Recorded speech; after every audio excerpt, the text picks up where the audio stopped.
Hello, everyone. We are live. In case you are confused and wondering who I am, my name is Antonio Bryce. I am the creator of the comic book series brand.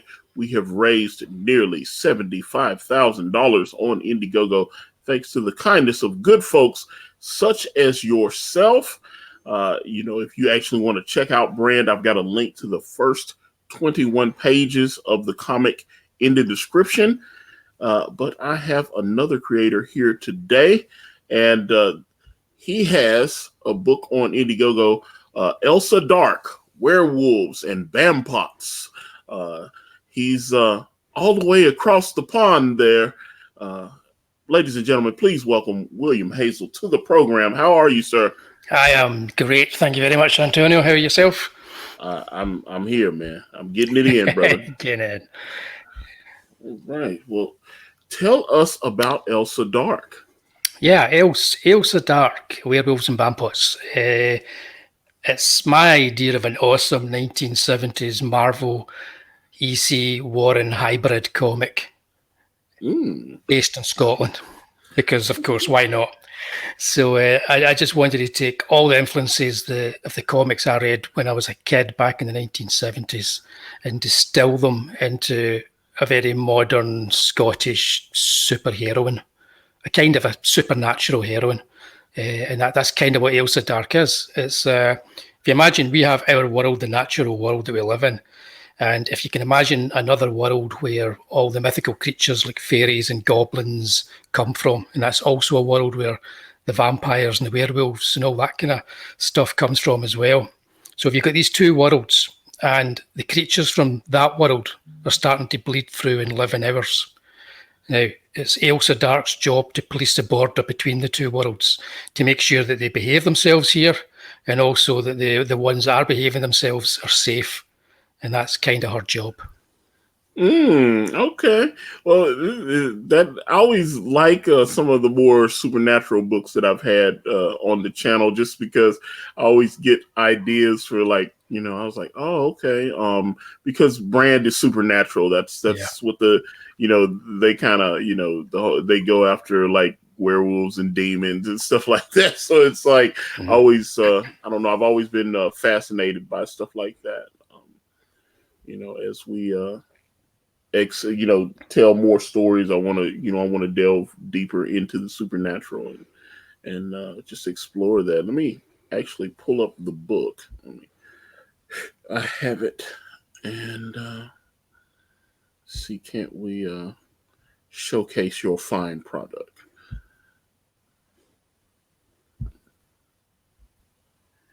Okay, there we are. There you go.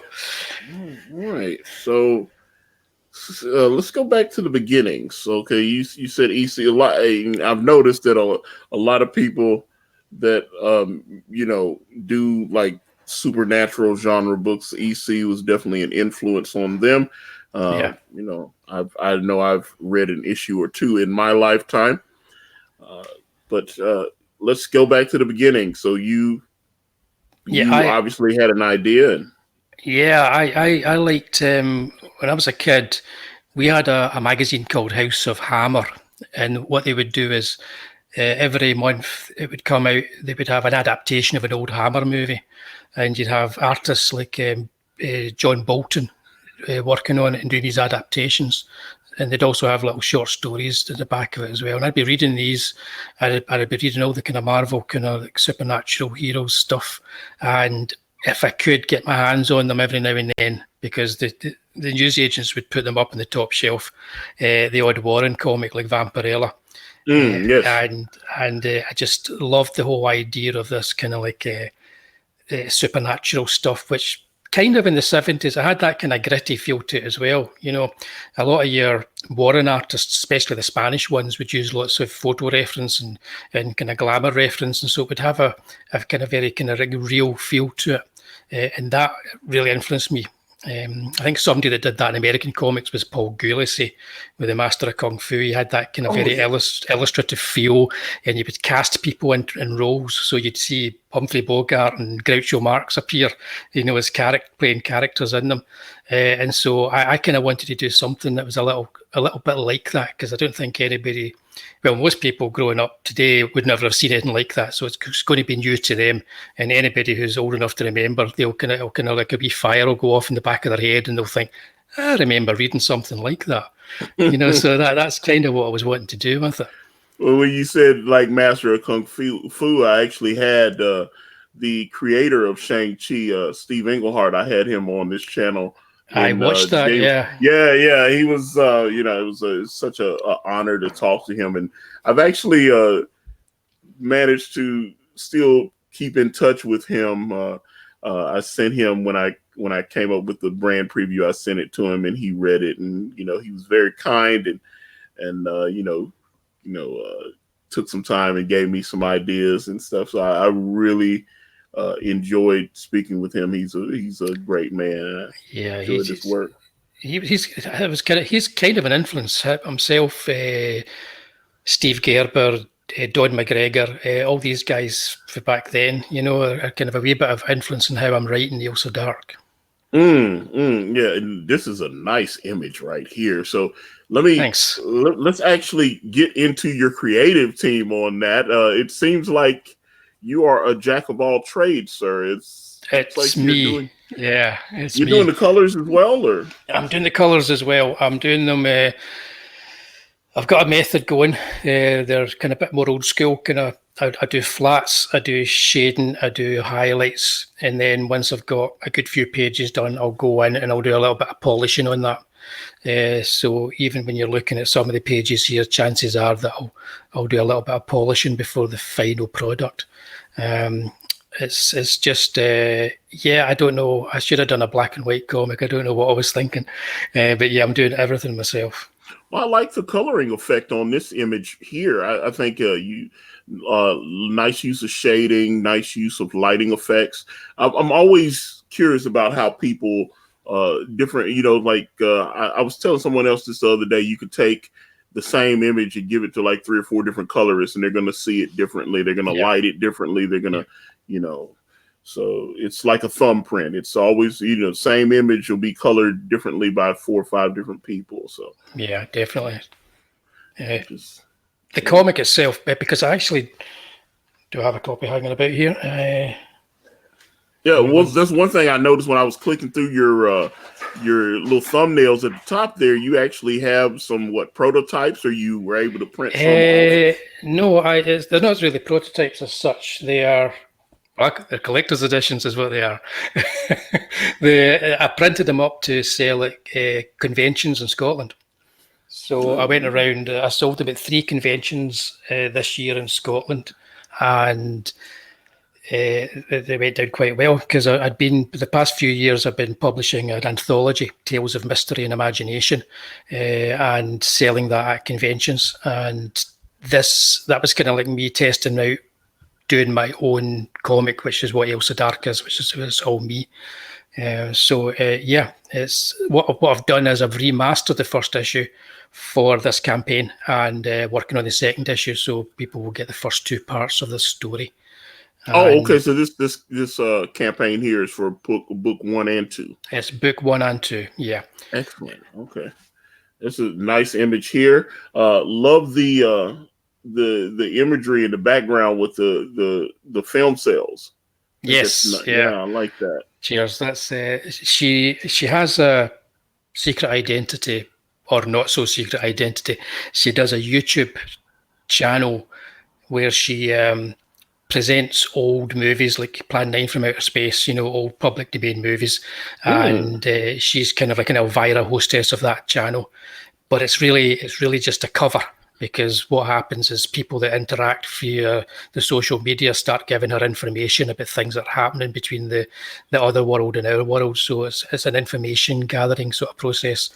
And it's also just a fun show for those people who have got no idea what's really happening. Nice. So you had mentioned being able to use photo reference and then turn that into the panel. So is this an example of that? It looks like, or did you actually have to sit there with the ruler, and or is this a real place? That's partly a real place. I don't. The only things that are traced are the Plan 9 from outer space things. So everything else is drawn, but I use a lot of photo reference where I can. I take the photo reference myself. So AILSA and I've got Umar Nawaz. He is a Scottish policeman who's kind of like a sidekick, and there's a few other characters. They are all people that I know. So they pose for me, and I take the photos of them, and I use them kind of, make them a bit more dynamic for the actual drawing of the comic. It was to try and get that kind of feel that the 70s and early 80s artists, Spanish artists, had when they were doing all that work in Warren comics. So to make it very kind of like illustrative in the approach. All right, let me see. This is nice. Although when I saw this statue and I had a Doctor Who, one of those. Right. Don't move. Don't blink. Oh, that's what it is. I had a little flashback to that. I was like, oh, that's interesting. Yeah, that's an actual statue in the Glasgow cenotaph. It's a big graveyard in the centre of Glasgow that's just next to the Royal Infirmary, which is the big hospital in Glasgow, and a lot of the action takes place in that graveyard. Okay, now this is a lot of work. So, have you done any other previous comics before? I did a few years ago. I used to work in games development, and I left that. You'll like this after working on some wrestling games, and I pretty much burnt myself out with the games industry, and I went into teaching. So I teach in computer art and design, and I teach in games development. But I set up a wee limited company, and part of what I did with that wee limited company was I put together a little anthology comic. I got a couple of my friends from the games industry involved, and I said, name a story. I gave them a list of stories, and I gave them some public domain stories to choose from Edgar Allan Poe stories and H.P. Lovecraft stories. And they chose stories, and I took The Telltale Heart. And the reason I did this was I wanted to take a story that was already there and see how I could edit that story and make it work within a limited number of pages, just so I could get the whole process of how to put the comic together and how to do a comic strip. I mean, I'd read them for my entire life, and I felt that I knew how to do it, but I thought that would be the best process to teach me how to actually put together an actual story. So between the three of us, we put together the first issue of Tales of Mystery and Imagination, where we had adaptations of public domain stories. And then I got involved in bringing that into the curriculum where I teach. So students got involved as well. And every year I had a couple of students come in, and they would do a story or two stories for it too. And I would take them to conventions, and they would table up at conventions with me. And so that's what I've done. We've done 4 complete issues of that over the last few years. But that was always just, for me, that was always a kind of a taster for what I really wanted to do, which was this particular comic here, Ailsa Dark. And my other character, the Tatty Bogo Man, who you'll see later on as you scroll down. So that was pretty much it. So I'd done a few strips before this, but this is the first full-on big comic. Okay, and it looks like she's doing a take on Elvira. It looks like she's wearing vampire teeth. Am I wrong about that? Or yeah, they're false fangs. She takes them out, and she's got a wig on as well there. So that's her secret identity. Because I used to watch Elvira, Mistress of the Dark, all the time. But she, doing the little horror B movies and stuff. I was like, I had a small crush on her, and she's still going around. She still looks pretty good. I see her still going around. Looks pretty amazing. Yeah. I've got some reviews. Some people who bought the comic reviewed it, so I put them on the campaign. And one of the reviews is she's something like she's kind of like Elvira, but less face it, much hotter, which I thought was quite nice of them to say. Elvira's got a comic, but I've seen pop up on eBay and stuff, and there's she's got a comic, and sometimes I saw the issues were going for like $40-$50 and stuff. Wow, really? Yeah. She was and she was autographing some of them. So I was like, oh, okay, ooh, this is interesting. Okay, it's just tentacle monsters, or is it Yeah, Cthulhu or something, or no? yeah. This is Umair Nawaz, who's. I was a wee bit annoyed when Marvel went and decided they were going to make Blade into the first kind of Muslim vampire hunter because Umar Namaz is actually the first Muslim vampire hunter in my comic. I think I got there first. Marvel, don't do it. He was a Glaswegian cop. He was out in the beat with his partner. He had no idea that anything was happening that was supernatural until they stumbled across the nest of vampires. His partner got killed, and he got saved by AILSA Dark, and he is now part of Creature Force. And Creature Force is kind of like the government arm of essentially what AILSA does, but they do it in a particularly nasty kind of way. They've got no time for the supernatural beings that are in the world.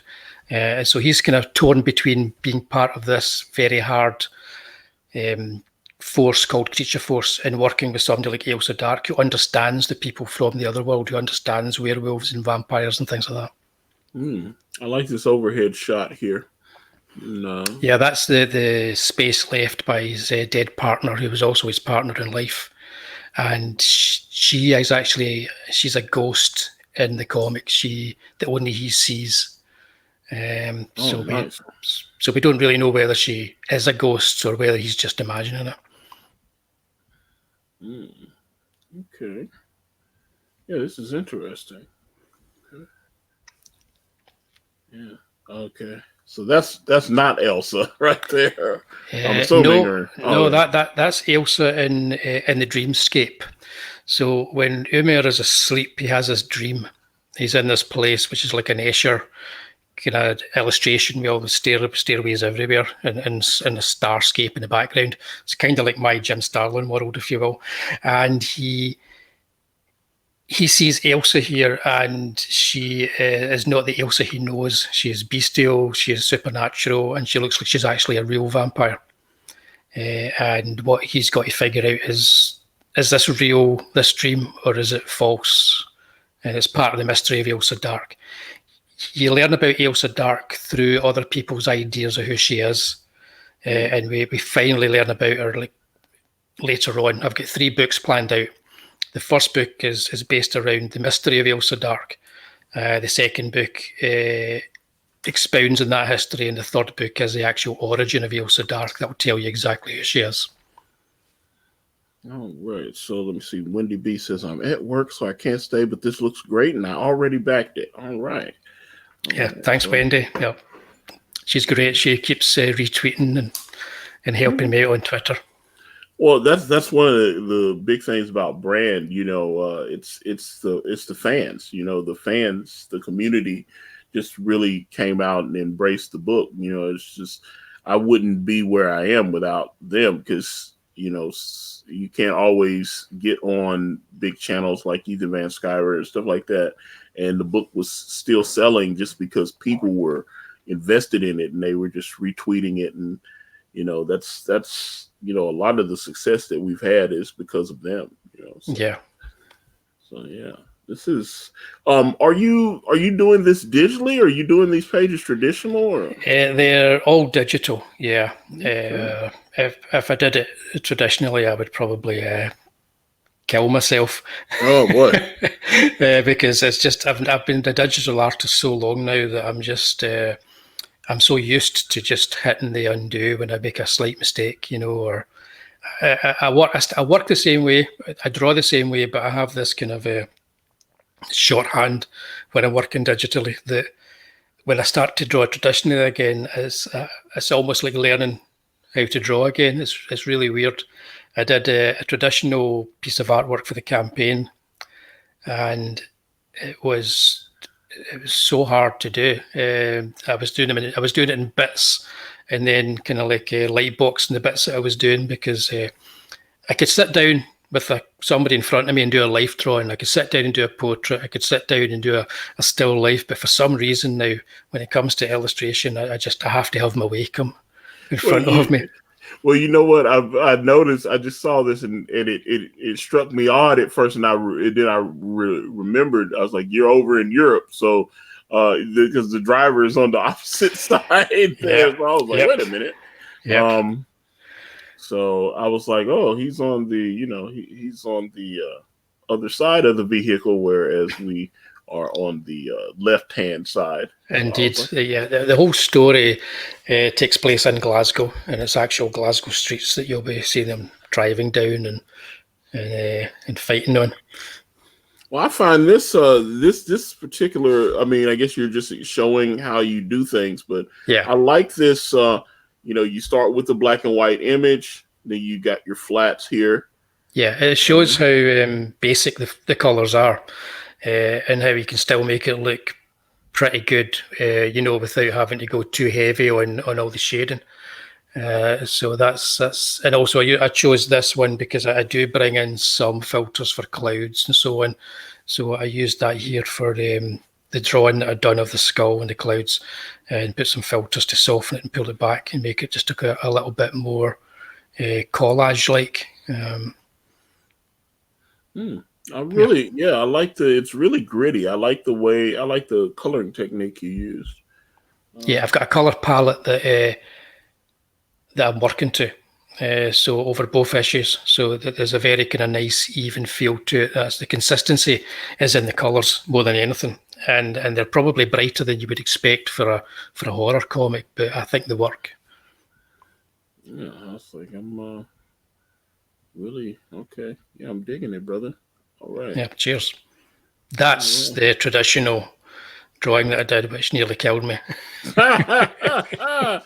Oh, okay. So, trust me. I have enough.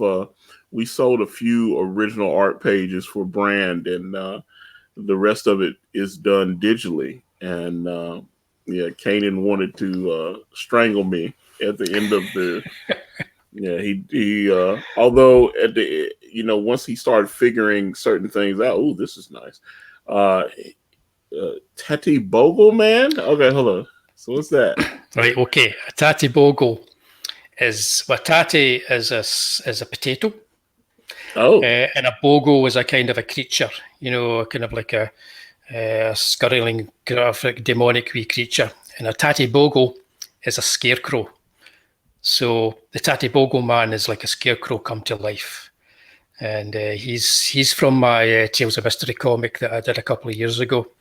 And the first stretch goal in this campaign is I'm going to remaster that story in 3D and do like a small mini comic in 3D of the Tati Bogle man. okay. It's kind of like the Wicker Man meets Freddy Krueger. Interesting. Okay. And of course, it's got the it's going to come with the 3D specs as well. So now, yeah, I saw the 3D glasses up there, and I was like, "Oh, wow, that's really old school. That's taking me back to the '80s right there." Yeah, it's like the old Ray Zone comics that you would get. Let's see. This is the stretch goal. If I can get to, I can't remember what it was. I think it was $3.5 grand. You're going to get an actual special edition of Tales of Mystery, where I'm going to take the comic strips that I did in previous anthologies and put them together in this one comic, along with one new AILSA Dark story. So let me get back up. I want to go back up to the top because I want to talk about your reward tiers. And how many pages is the book? Because you got 2 issues going. So how many pages? It's 36 pages an issue, so it's 72 pages. Oh, wow. I've worked it out so that it will be 4 comics to tell the story. But what I'm thinking of doing is just making the next issue a bumper size issue. So the next campaign will be like a big double size issue. Because I want to get the next campaign going almost immediately after this one is done, and that'll be for Halloween next year, and then you'll get either the final 2 books or one big bumper edition. I haven't quite decided yet, and that'll complete the first book of AILSA Dark. All right, so this is your featured perk here. This is Dark Deluxe. what all do you get with this? Well, you get the 2 issues. You get they're signed, of course. You get the Dark Deluxe print, which is a limited print, and that's the one that you saw down below, which was taken from the original penciled one that I did. You also get the 2 issues as digital versions as well, and you get all the stretch goals. So if I make the stretch goals, you'll get 4 physical comics.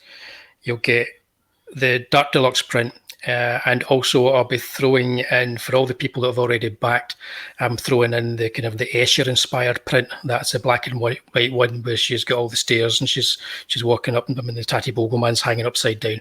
So you'll get 2 prints if you've backed the campaign up until now.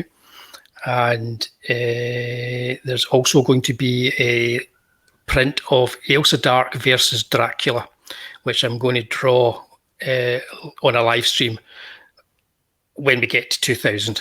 So when we get to 2000, I'll draw that print on a live stream. It's going to be an old school Dracula. I haven't quite decided whether it's going to be a Bela Lugosi's type Dracula or a Christopher Lee one, but it's definitely going to be an old school Dracula that she's fighting. Okay. And then this one is digital only. So I'm assuming you get so the first 2 issues for it's only $18. I meant to ask you, what's your shipping? Because obviously you're over across the pond. What's your shipping?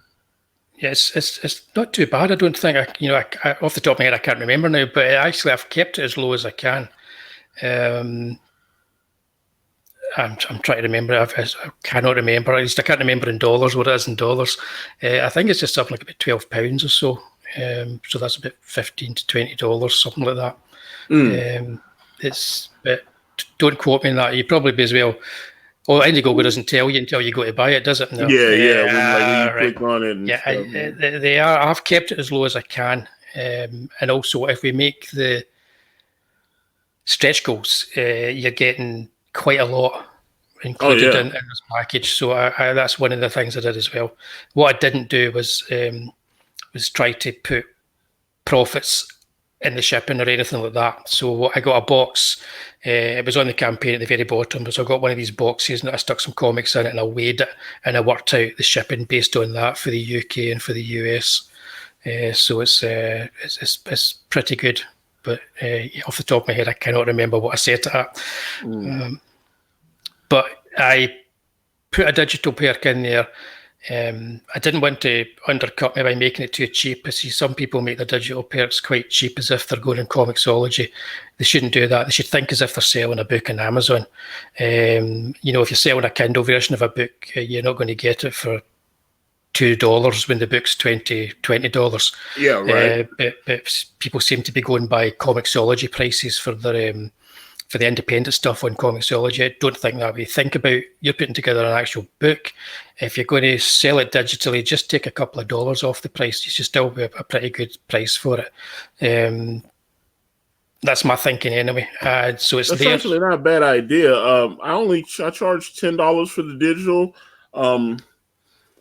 I've been advised not to even do digital, but I don't know. I've had almost 200 backers on the digital tier, so I don't know if I want to do it like that. You know what I'm saying? It seems like I don't want to throw those backers away that supported the book. But that's it. I mean, I've only got 5 digital there claimed, but that's 5 people who could have come along, clicked on the campaign and went, I can't afford the postage, international postage, because I've done that. There's a few campaigns where I've just backed digital because I've gone through to the next screen and suddenly it's jumped up from $20 to $55 or something, and I'm like, I can't do that.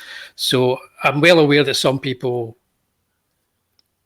are going to be strapped for cash and they're going to want to read the comic, because at the end of the day, it's about reading the comic and getting people invested in these characters and the storyline to keep them coming back and kind of reading more of the comics as I create them. So I thought digital was something that I'm doing. And if somebody sticks it up somewhere and pirates it, all the better, because it means that lots more people are going to see it. And out of that, a small percentage might even come along and buy it. So I I think the only reason not to do digital is if you have a huge fan base and you want to create something that's a collectible. Yeah, I think when you're starting out in a campaign, I'm coming in, people that I go to conventions here will know me, but outside of Scotland in the convention circuit, absolutely nobody would have a clue who I am. So it's a great way of getting the stuff out there, getting yourself recognised and getting your work seen. And so I'm a big fan of digital, and I read a lot of digital comics. I will read on Comixology, on the Kindle.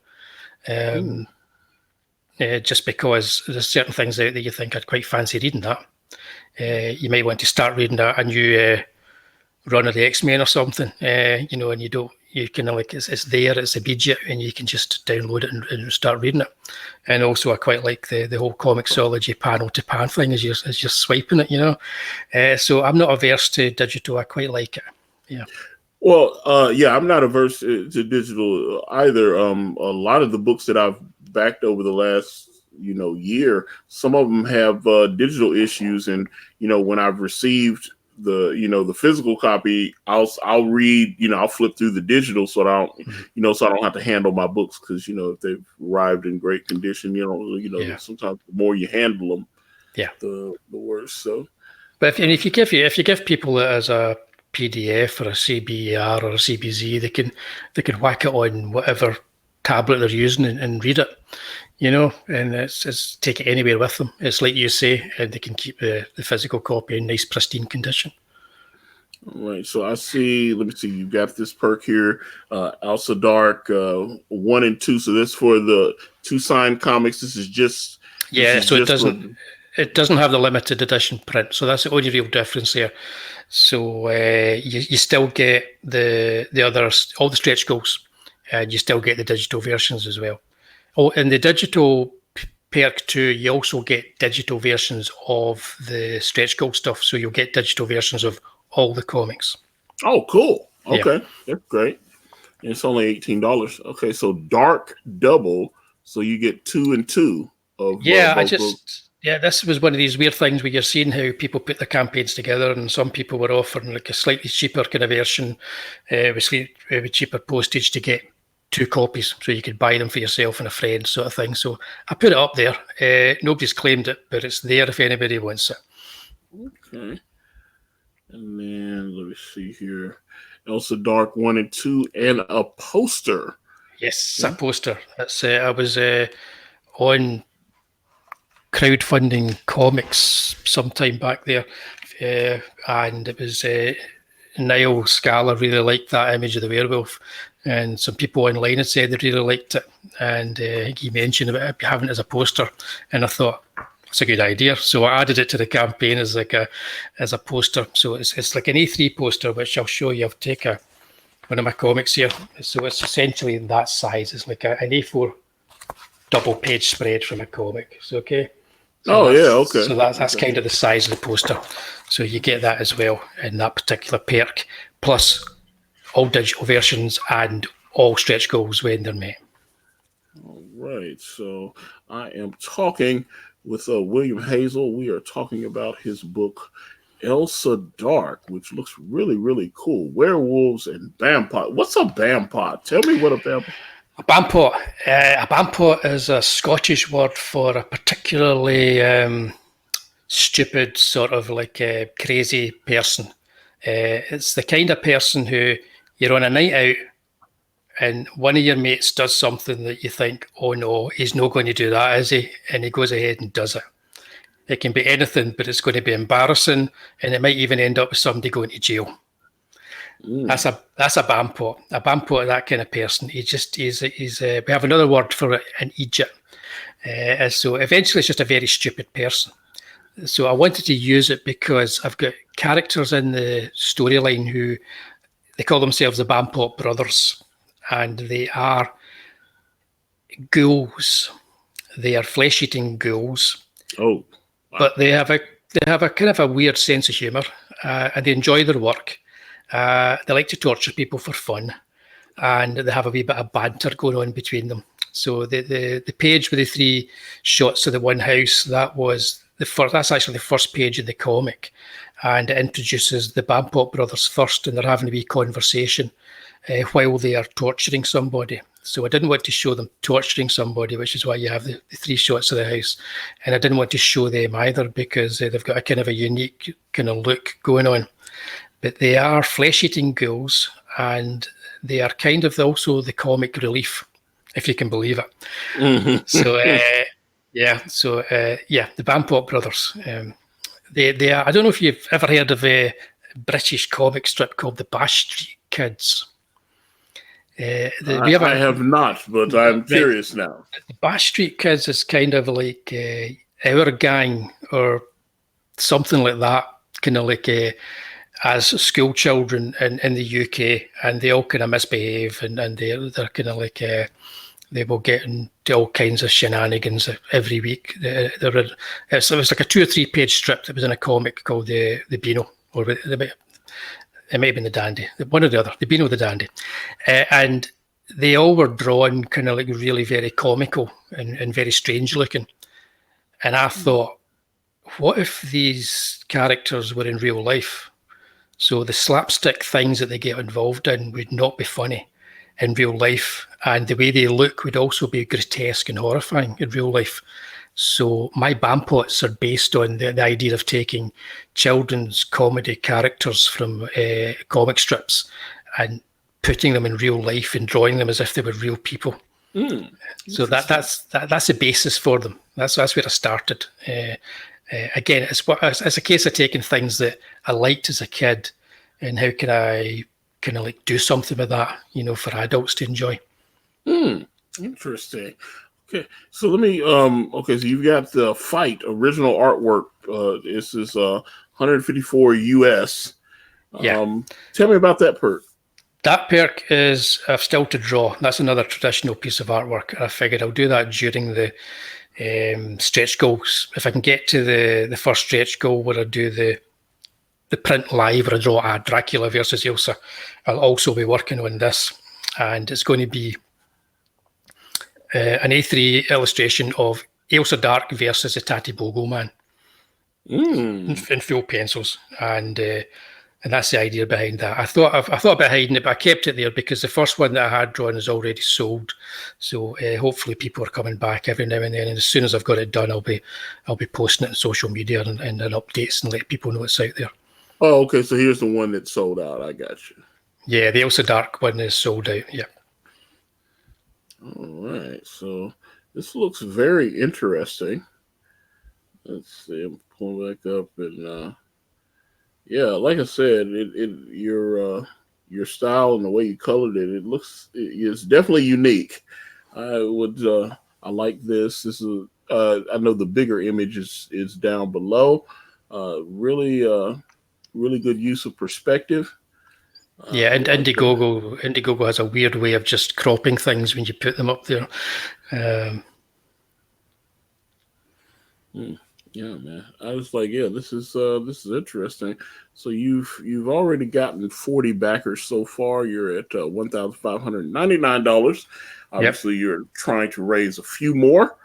I'm hoping to, if I can get to, it'll be more than $2,000 because I'm working in pounds this over here. But with the Brexit thing, the pounds dollar, it keeps changing like that. Everything's getting better for the dollar and worse for the pound. But the way things are going, if I can get to £2,000, I'll do the Tatty Bogo Man 3D comic, and that'll be part of it. So you get the 2 comics plus the Tatty Bogo Man 3D comic.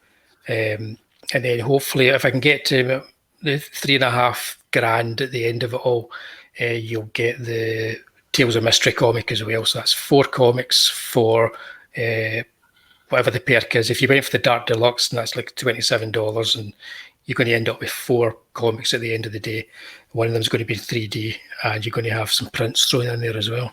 So, yeah, it sounds like you're throwing in the kitchen sink and everything. It's like you got a little bit of everything in there. But it's all promotional. It's because it's in a way.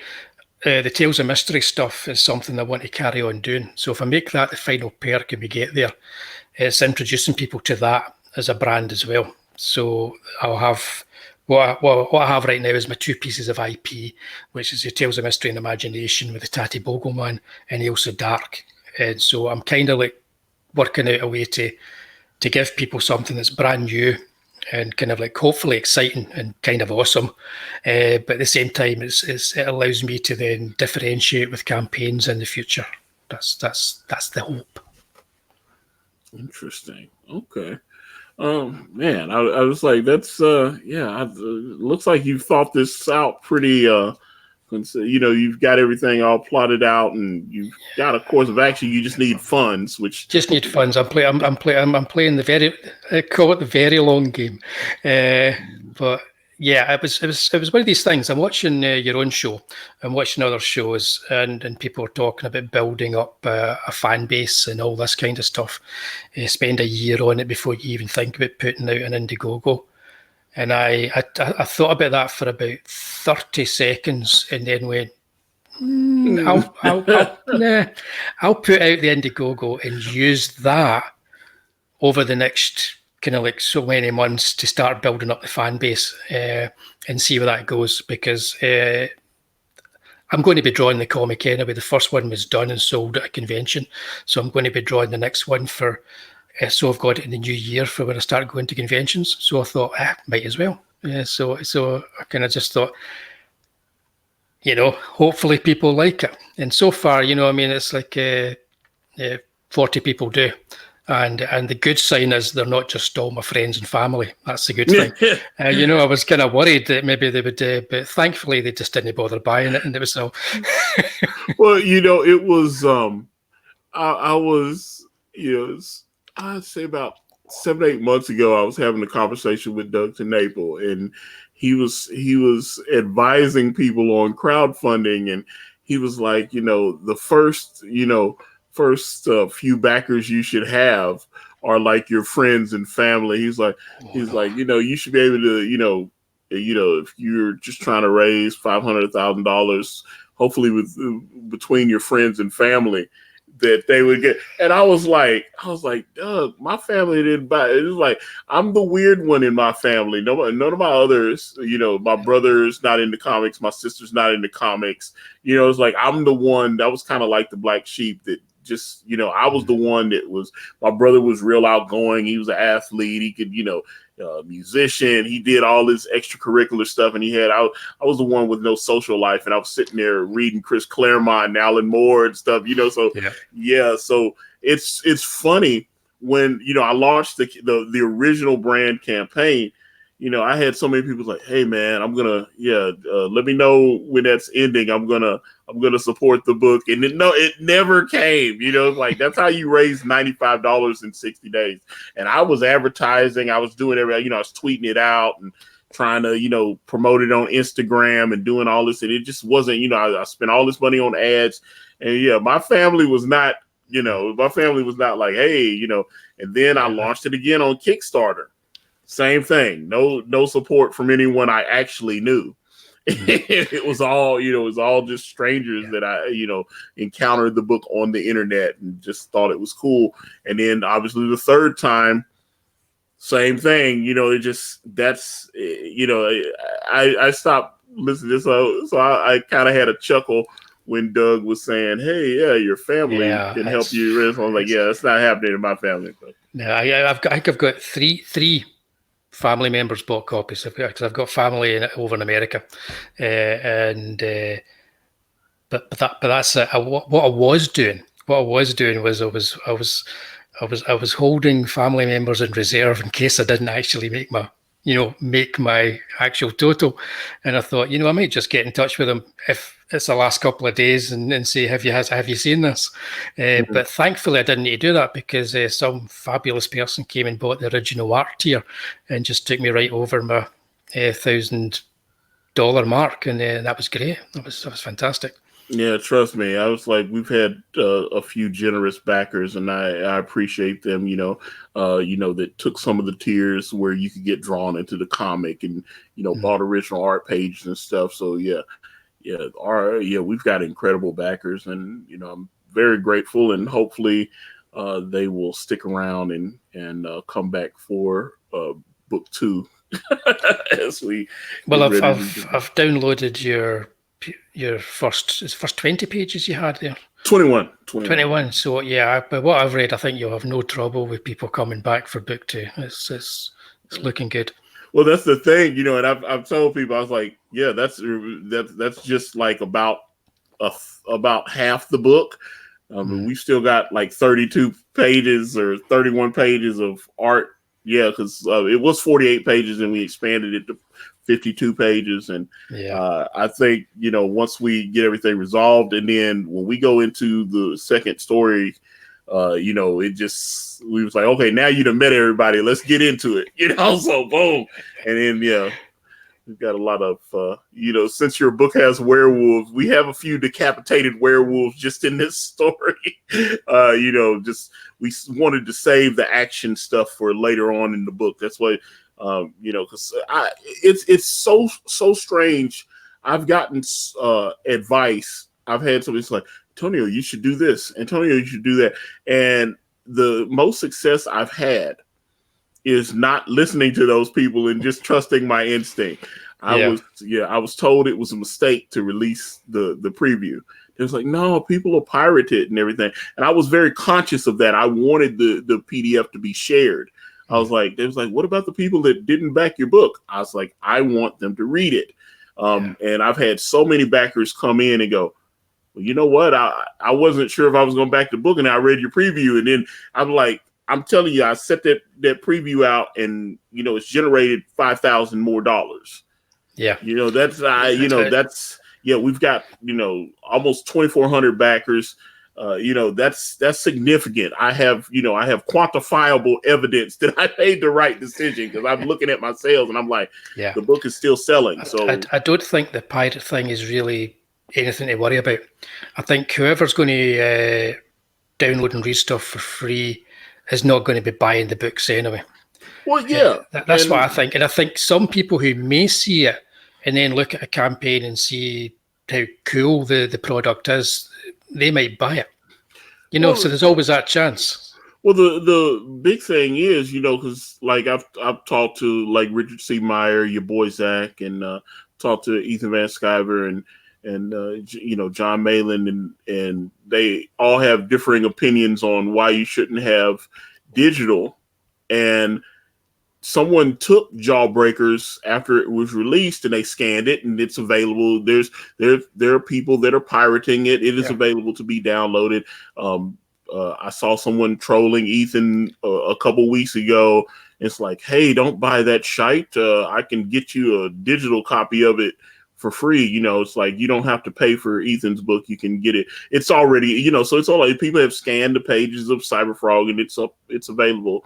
It's just standard. There's a couple people have sent me these digital websites. It's like, hey man, this is where people are selling these, or you're getting, and they're brand new books. Like, hey, the new Batman 81's out. Within 2 or 3 days, it's been fully scanned and uploaded in what's the CRZ or whatever that format is, and you can get it.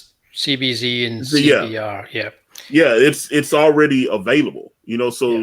Within just a day or two, sometimes before the book hits or the same day. So it's gonna happen. My thing is, when I was working with my letterer to put the PDF together, I wanted to make sure, I was like, this is going to be shared. So I want to make sure that it promotes for me. It's supposed to sit there and do the work for me. I want them to, I want to have contact information in there. I want it to list all my social media and stuff. I noticed there was a lot of people that started following me because they didn't know who, they were just like, and they'd go to Twitter and follow, and they'd go to my Instagram and my Facebook and stuff like that. I've had so many people contact me and send me emails. Trust me, I know the effectiveness of that PDF. I know it did what it was supposed to do. So I was, it's hilarious to me because I had people go, Tonya, that's a bad idea. Don't do that, man. So I just, and then they were like, and then I've had some people, DM me and stuff, and they go, you know what? I wasn't going to release a preview of the book. And I saw how much success you had after you.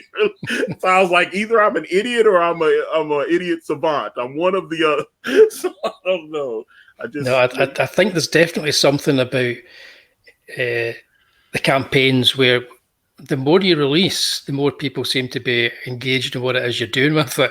You just have to be really careful that you don't give away too much for the people that are actually paying for the tiers.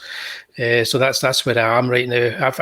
I could probably put together, out of the pages that I've put out there, the ones that are on the campaign and the ones I've put out on Twitter, you could probably put together about half of the first issue, of AILSA Dark, if you felt that you needed to do so. But I'm very careful now as to what I'm putting out because I'm working on the second issue. I don't want to give away too much. Well, see, that's the story. What I've a lot of things I've decided to do is like not show, especially in the latter pages.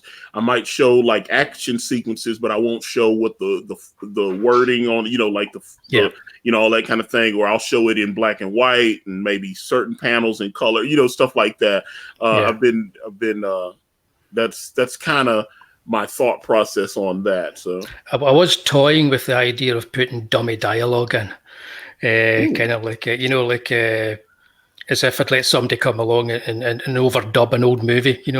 I did toy with that as an idea, but I don't think I'll do that because it might just confuse people. They might think I'm just a really bad writer if I do that. All right. So let me see. Chauncey Blakely says, so it's safe to say you'd release the PDF again if you could do it again. Absolutely. It was 1000% the right decision.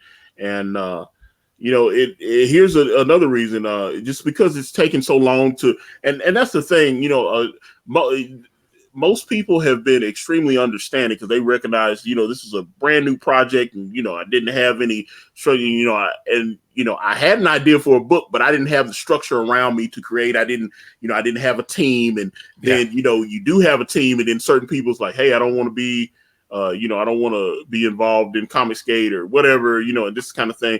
And so, then you have to find other people to replace and, so all that stuff's been going on over the last year. And, people are getting sick and, it's like, I remember a couple months ago, we were in the middle of trying to get pages colored. And then my colorist went off the grid and turned out someone in his family had like a heart palpitation or something. They were in the hospital and, so you have to deal with family issues. So I'm not, he's not sitting at the computer coloring pages while he's at the hospital with his family. So I was like, that kind of stuff happens, It's like, Kanan had a dear friend of his, that passed away a few months ago. It was like all kind of stuff has happened over the last year. And then all through that, we have to get pages done. And, well, that's I put aside this week and last week is 2 full weeks because I wasn't working full time last week and I'm not working at all this week. So I'd put these weeks aside to just really hammer the drawing. But of course I had the flu, didn't I? So it's like suddenly it's like the last thing you can do is actually do any drawing because you just can't concentrate with the headache and everything. So you can't factor for that, the stuff that happens. Stuff just shit happens, As they say, as Jeff Goldblum said in Jurassic Park, he said, "Life finds a way." That's and so I just, that's it. The big thing is, and I know just talking to my backers, they've been very happy that. They go, you know what? A lot of these other campaigns, you don't hear from for 2 or 3 months. I generally try to give at least one update every month and just let everybody, know what's going on. I see some campaigns, they go 2, 3, 4 months and you don't hear anything from them. And people are like, hey man, what's going on? Oh, sorry, I haven't given an update in like the last 3 months, the last 4 months. At least, I can say that I'll show you the progress we've given, everything, new colored pages, let everybody know. So it was the last update. I was very happy to, to show the last page from the comic and, still got to get, still got pages. That's a big thing, getting the pages colored. because my colorist is working on like 4 or 5 books at the same time. So he's trying to give me at least 2 or 3 pages a week, especially on the weekend. So that's been good. And then he had to, I've had to pull him off of those pages to get him to color other things, because everybody's like, hey man, who's your colorist? I really like your colorist. And I was like, we've got a great colorist. So he's he's in demand, his talents, but I really like the process of creating comics. The one thing I would say was, just from my naivete, is I just didn't realize how much work just putting this one book together would be. And, it's huge. I mean, when I did the Tales of Mystery and Imagination, it's like I feel like I'm plugging every time I see these things. This is the second issue here that we put together, and there you go. Yeah. So that's the first appearance of the Tatty Bogle Man, and it's one of these things where I'm editing and also designing and lettering other people's work, and I'm also doing the writing and drawing the Tatty Bogleman strip.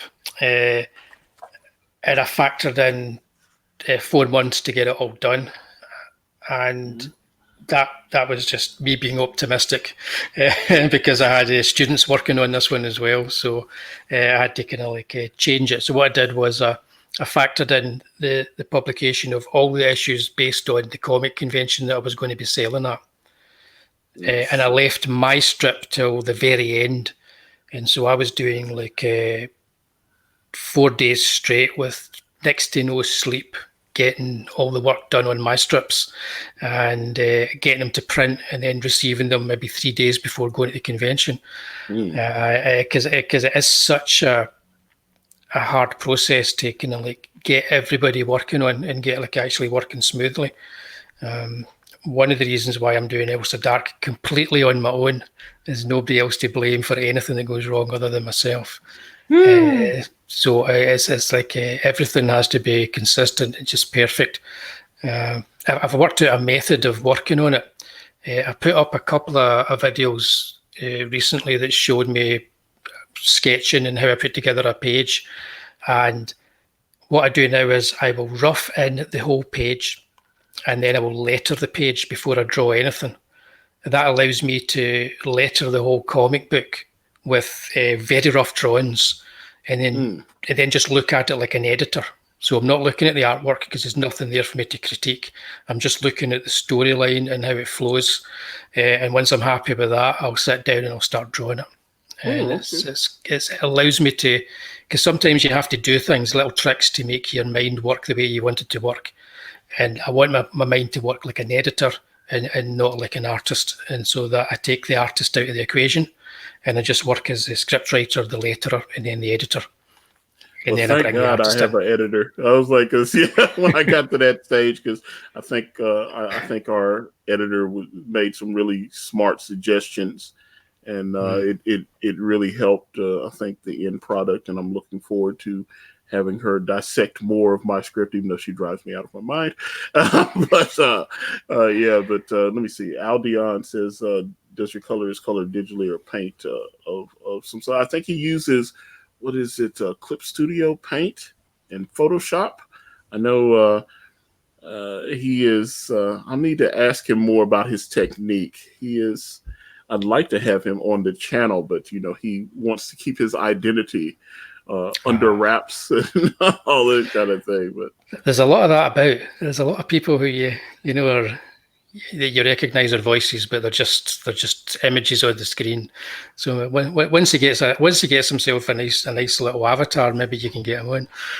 Yeah, that's the thing, man. Because he's been working professionally for like about 15 years, and he doesn't. Yeah, and unfortunately. Yeah.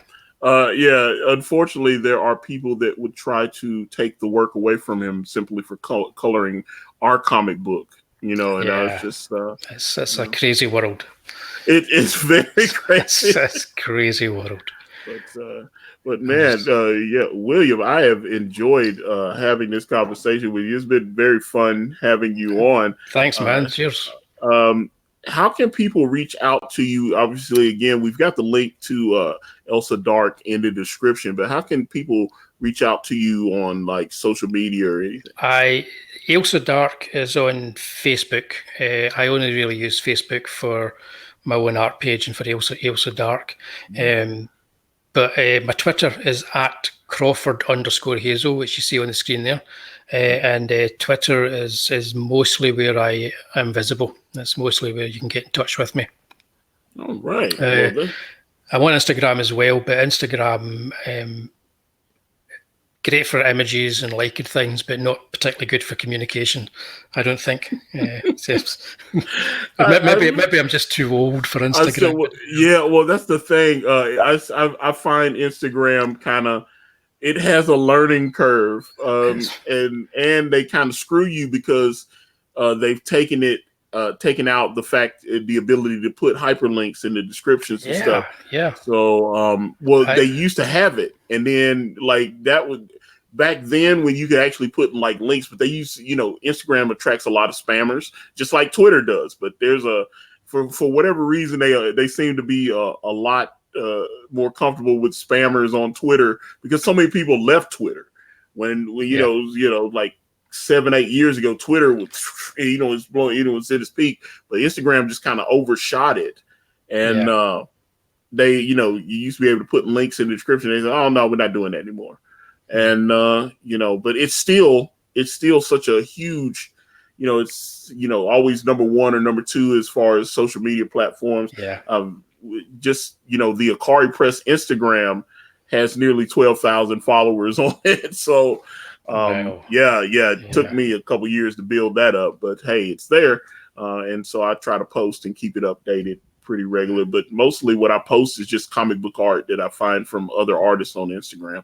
So, so I like Twitter though. I mean, 99% of the people on Twitter are complete psychopaths, but the 1% are great. It's like Twitter. Once you realize what Twitter is, and you realize that everybody on Twitter, they're the people that you kind of you gravitate towards and that you end up talking to on Twitter are the sane ones. And you can soon understand the ones that aren't the sane ones when they appear, because there's an awful lot of insanity on Twitter. Very much so. But I quite like that. I quite like it. I'm not somebody who gets involved in arguments and drama and Twitter drama and all that kind of stuff. But I don't mind that it's actually happening around me. It's just there. Well, I always say that's what the mute button is for. It's mute. I've noticed two people get to arguing. They'll like, isn't that right, Antonio? And they'll tag me in. I was like, why are you tagging me into this? I'm not involved. Just you can argue with people without involving me in it. Yeah, so. Exactly. I never argue on Twitter. Never argue. Yeah, it doesn't do anything but it doesn't do anything but seem to get my blood pressure up. So it's just a wiser decision not to. But it's like it's what my mother used to say: if you're in mixed company, never talk about religion or politics. Well, now we're arguing about comics and everything. Comics, and they change the sex of a character in a movie, or they change the race of a. It's like that's all this kind of thing. So, which I can argue about that kind of stuff all day, but like I said, it just kind of gets my dander up. So I just try to keep myself stress free. Just try to ignore it. Yeah. Oh well, but William, thank you so much. This has been a fun conversation. Thanks very much, Antonio. And I hope as people watch this, because I get a lot of people that do like late night viewing of the channel, and I think your project looks really fun. I hope a few people will come. Like I say, you're already in demand. I'm glad for that. So this will give people opportunity if they missed you the first go round, they can come back and check you out. I think that's the project looks really cool, man. Congratulations. Thanks very much. I was just to say Aldion, pretty cool chap as well. Just to put that in there. Yes. But but guys, we're gonna get out of here. Again, my thanks to William Hazle for being here today. Please check out AILSA Dark, Werewolves, and Bampots. What is that? Bampots? Bampots. Yeah, I was like, Bampot. I need to add that word to my repertoire. You can contract it down to just, if you're talking to somebody and they've done something stupid, you say, you are a bam. You're a bam. Bam. You're a bam. Need to drink a pint? I don't know. But all right, guys, we're going to get out of here. But if you want to reach out to me, I'm on Facebook, Instagram, Twitter, and right here on this YouTube channel, everywhere is at Akari Press. And if you type in akaripress.com, it will take you directly to my Indiegogo campaign for my comic book series brand with the phenomenal Kanan White. We're on Teespring. We're on Amazon.com. The links to those are in the description. Thank you guys so much for watching. Back AILSA Dark. I'm out.